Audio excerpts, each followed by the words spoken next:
روزنامہ خبریں میں آپ کا خیر مقدم ہے۔ ناظرین، ہمارے ساتھ ہیں شریعہ کونسل کے سیکریٹری حضرت مولانا رضی الاسلام ندوی صاحب۔ ناظرین، گزشتہ کافی زمانے سے ایک سوال لوگوں کے ذہنوں میں آتا رہتا ہے اور انہوں نے یہ سوال ہمارے پاس بھی بھیجا کہ مولانا صاحب سے اس کے بارے میں دریافت کریں کہ وہ اس کو کس نقطہ نظر سے سوچتے ہیں۔ دراصل آپ بھی جانتے ہیں کہ مدارس کو اسلام کے قلعے کہا جاتا ہے۔ ہمارے بڑے بڑے مفکرین نے، بڑے بڑے رہنماؤں نے، علماء کرام نے مدارس کو اسلام کے قلعوں سے تعبیر کیا ہے، چاہے وہ علامہ اقبال ہوں، حضرت مولانا ابوالحسن علی ندوی عرف علی میاں مرحوم ہوں، نہ جانے کتنے علماء نے کہا ہے کہ اسلام کے قلعے ہیں، اور واقعی یہ اسلام کے قلعے ہیں۔ یہاں علم کی حفاظت ہوتی ہے، یہاں دینی علوم کی حفاظت ہوتی ہے، یہاں پر اردو زبان کو تحفظ حاصل ہے، اور آج اردو اگر ہے تو ان مدارس کی وجہ سے ہے۔ لیکن اس کا ایک منفی پہلو بھی ہے بدقسمتی سے، وہ یہ ہے کہ اسلام کی خدمات کرنے میں مدارس اسلامیہ کی عظیم الشان تاریخ اور ماضی رہا ہو، لیکن اب ایک پہلو یہ بھی جڑ گیا ہے کہ ان مدارس کو بدقسمتی سے کہیں نہ کہیں کسی نہ کسی مسلک سے تعبیر کیا جانے لگا ہے۔ تو اب یہ سوال لوگوں کے ذہنوں میں پیدا ہوتا ہے کہ یہ جو اسلام کے قلعے کہے جاتے ہیں، کیا یہ اب مسالک کے قلعے ہو گئے ہیں؟ کیا یہاں سے اب مسالک کے وفادار نکلتے ہیں کہ اسلام کے وفادار نکلتے ہیں؟ اس لیے کہ سوشل میڈیا کے اس دور میں جو تجربہ ہم کو ہو رہا ہے، جو چیز ہم دیکھ رہے ہیں، وہ یہ ہے کہ خاص طور سے نوجوان علماء ایک دوسرے کے خلاف برسر پیکار رہتے ہیں، اپنے اکابرین کے لیے اور اپنے مسلک کے لیے دوسرے کو کچھ بھی کہہ جاتے ہیں، ہر طرح کی مہذب گالیاں روادار ہوتی ہیں، حتیٰ کہ ان کو کافر بھی کہہ دیا جاتا ہے، فاسق و فاجر بھی کہہ دیا جاتا ہے، اور نہ جانے کیا کیا کہا جاتا ہے۔ تو مولانا ڈاکٹر اسلام ندوی صاحب، کیا آپ کو نظر میں بھی یہ بات ہے کہ مدارس اب اسلام کی خدمت سے زیادہ مسالک کی خدمت میں جڑے ہوئے ہیں، اور وہاں سے فارغین اب دین کی خدمت کے بجائے مسلک کی خدمت پر زیادہ یقین رکھتے ہیں؟ آپ اس خیال سے کہاں تک متفق ہیں؟ بسم اللہ الرحمن الرحیم۔ دینی مدارس اسلام کے قلعے ہیں، یہ بات بہت سے علماء نے بھی کہی ہے اور بہت سے دانشوروں نے بھی یہ کہی ہے۔ بطور مثال آپ نے علامہ اقبال کا نام لیا ہے اور حضرت مولانا سید ابوالحسن علی ندوی کا نام لیا ہے۔ دوسرے اور بھی بہت سے علماء دانشور مل جائیں گے ایسے جنہوں نے کہ مدارس کی تعریف کی ہے، ان کی خدمات کا تذکرہ کیا ہے، ان کی روشن ماضی کو بیان کیا ہے، اور اس پس منظر میں ان کو بجا طور پر اسلام کے قلعے قرار دیا ہے۔ اس کے لیے ہمیں تھوڑی سی تاریخ میں جانا ہوگا۔ ہم جانتے ہیں کہ ہندوستان میں مسلم حکمرانی کے بعد انگریز یہاں آئے، انہوں نے یہاں اپنی حکومت قائم کی، تو مسلمانوں کا جو تعلیم کا نظام تھا وہ انہوں نے ختم کیا اور اپنا تعلیمی نظام جاری کیا۔ مسلم عہد حکمرانی میں بڑے بڑے دینی تعلیم کے ادارے قائم تھے، ان تمام کو ختم کر دیا گیا یا اس کو انتہائی محدود کر دیا گیا، اور انگریزوں نے جو تعلیمی نظام جاری کیا وہ ظاہر ہے کہ ان کا سیکولر تعلیمی نظام تھا، دینی تعلیم و تربیت کا انتظام نہیں تھا، تو اس لیے ان تعلیمی اداروں سے جو نسل پروان چڑھی ان کا اپنے دین و شریعت سے کوئی تعلق نہیں تھا، وہ ایک حیثیت سے ذہنی طور سے انگریزوں کے وہ غلام ان اداروں سے تیار ہو رہے تھے۔ اس صورتحال میں امت کے جو باشعور لوگ تھے، جو سنجیدہ لوگ تھے، جو امت کا درد رکھتے تھے، انہوں نے سوچا کہ نئی نسل کی حفاظت کے لیے، اس کا دین و ایمان باقی رکھنے کے لیے ذاتی طور سے ایسے تعلیمی ادارے قائم کیے جائیں جن میں دین کی بنیادی تعلیمات فراہم کی جائیں۔ چنانچہ دارالعلوم دیوبند قائم ہوا، مظاہر علوم سہارنپور قائم ہوا۔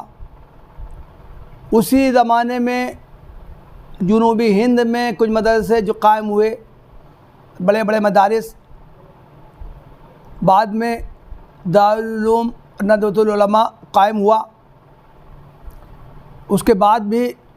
بھی کچھ دور میں اہل حدیث علماء جو مشہور تھے، ان لوگوں نے مدارس قائم کیے۔ یہ تمام جو مدارس تھے وہ دین کی بنیادی تعلیمات فراہم کرنے والے تھے۔ قرآن، حدیث، فقہ و شریعت کی تعلیمات فراہم کی جاتی تھیں۔ وہاں سے فارغ ہونے والے علماء دینی علوم میں مہارت رکھتے تھے، اور ان مدارس سے فارغ ہونے کے بعد یہ علماء پورے ملک میں پھیل گئے، اور یہ جہاں جہاں گئے وہاں انہوں نے دینی تعلیم کا انتظام کیا۔ اس طرح جو اس زمانے میں ایک ارتداد کی لہر ایک عام ہو رہی تھی، صرف انگریزوں کی اپنے کوششوں کی وجہ سے، اور انہوں نے جو اپنا تعلیمی نظام عام کیا تھا، اس کی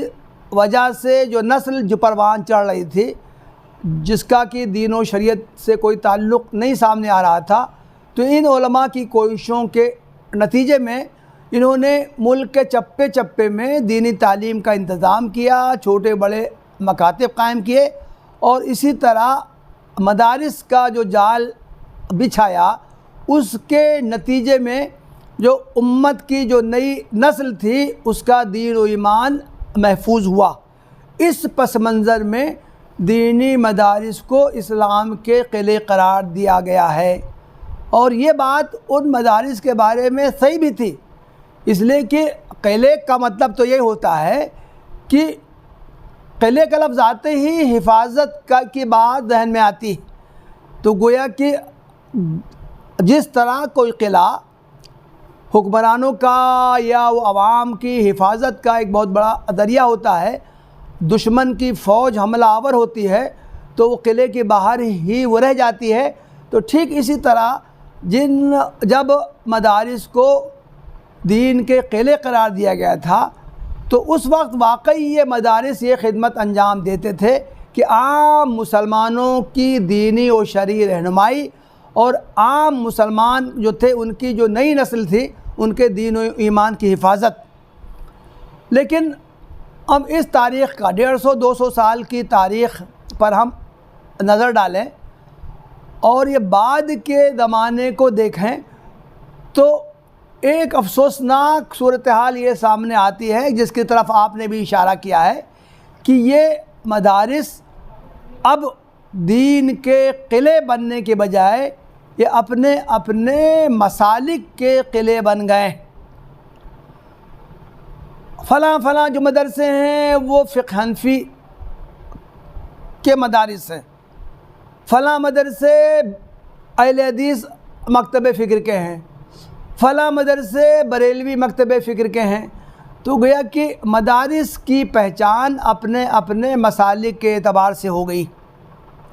ہونا چاہیے کہ ان میں قرآن کی تعلیم پر زور دیا جائے، قرآن فہمی سکھائی جائے، عوام تک قرآن کی تعلیمات کیسے پہنچائی جائیں وہ سکھایا جائے۔ ان مدارس میں حدیث کی تعلیم کا اختصاص ہو، دین کے مختلف پہلوؤں پر اللہ کے رسول صلی اللہ علیہ وسلم کی کیا ارشادات و ہدایات ہے، موجودہ حالات میں حدیث سے ہمیں کیا رہنمائی ملتی ہے، ان باتوں کی تعلیم ہو، اور اسی طرح جو فقہ کی تعلیم ہو وہ بھی مسلکی تعلیم بن کر نہ رہ جائے، بلکہ ان مدارس میں ہونا یہ چاہیے تھا کہ جو معروف فقہی جو مسالک ہیں، ائمہ اربعہ کے مسالک کو عالمی سطح پر رواج ملا ہے، اور بہت سے جو فقہی مسالک تھے وہ آہستہ آہستہ ختم ہو گئے ہیں، لیکن یہ 4 جو مسالک ہیں جو اب آج کل پوری دنیا میں رائج ہیں، تو ان مدارس میں بھی ہونا یہ چاہیے تھا کہ وہ چاروں مسالک کی تعلیم دیں، فقہا کی آراء بیان کریں، ان کے دلائل بیان کریں، اور بس تعلیم طلبہ کو آزاد چھوڑ دیں کہ وہ ان میں سے جس مسلک کو چاہے اختیار کریں یا جس مسلک کی چاہیں وہ ترجمانی کریں۔ لیکن ہوا یہ کہ یہ مدارس جو ہیں وہ مسالک کے مدارس بن کر رہ گئے، چنانچہ فقہ حنفی کے مدارس میں فقہ جس طرح کی پڑھائی جاتی ہے اس میں فقہ حنفی کو غالب دکھایا جاتا ہے، وہاں اس طرح کی تعلیم دی جاتی ہے۔ اگر دوسرے فقہی مسالک کو بیان بھی کیا جاتا ہے تو ان کو مغلوب اور مرجوح حیثیت سے پیش کیا جاتا ہے، اور اس طرح طلبہ کے سامنے فقہ کی تعلیم ہوتی ہے گویا کہ وہ صرف فقہ حنفی کی عظمت و برتری ثابت کی جائے۔ ٹھیک ہے، یہ حال دوسرے مسالک کے مدارس کا ہے، تو گویا کہ ان مدارس سے اب جو علماء کی کھیپ تیار ہوتی ہے ان کی ذہنیت اس طرح کی بن جاتی ہے کہ صرف ہمارا ہی مسلک برحق ہے، دوسرے مسالک یا تو درست نہیں ہیں یا وہ غیر افضل ہے۔ تو جب یہ مینٹلٹی بن جاتی ہے تو پھر جب یہ علماء عملی میدان میں آتے ہیں تو وہاں بھی وہ اسی طرح کا انتشار پھیلاتے ہیں، ہم حق پر ہیں دوسرے لوگ باطل ہیں، ہم افضل ہیں دوسرے لوگ غیر افضل ہیں، ہماری ہی بات چلنی چاہیے دوسروں کی بات نہیں چلنی چاہیے۔ تو یہ جو فقہی اختلافات ہیں یہ بہت معمولی اختلافات ہیں، زیادہ سے زیادہ ہم کہہ سکتے ہیں کہ یہ افضل اور غیر افضل کے اختلافات ہیں، لیکن ان تنگ نظری اور تنگ ذہنیت کی وجہ سے خود یہ مدارس ایسا لگتا ہے، شاید یہ کہنا ذاتی نہیں ہوگی، ایسا لگتا ہے کہ یہ مدارس جن کو حقیقت میں اسلام کے قلعے ہونا چاہیے تھا اور ان کو اسلام کے قلعے کی حیثیت ہی سے قائم کیا گیا تھا، لیکن یہ دیکھ کر افسوس ہوتا ہے کہ یہ مدارس اب اسلام کے قلعے نہ رہ کر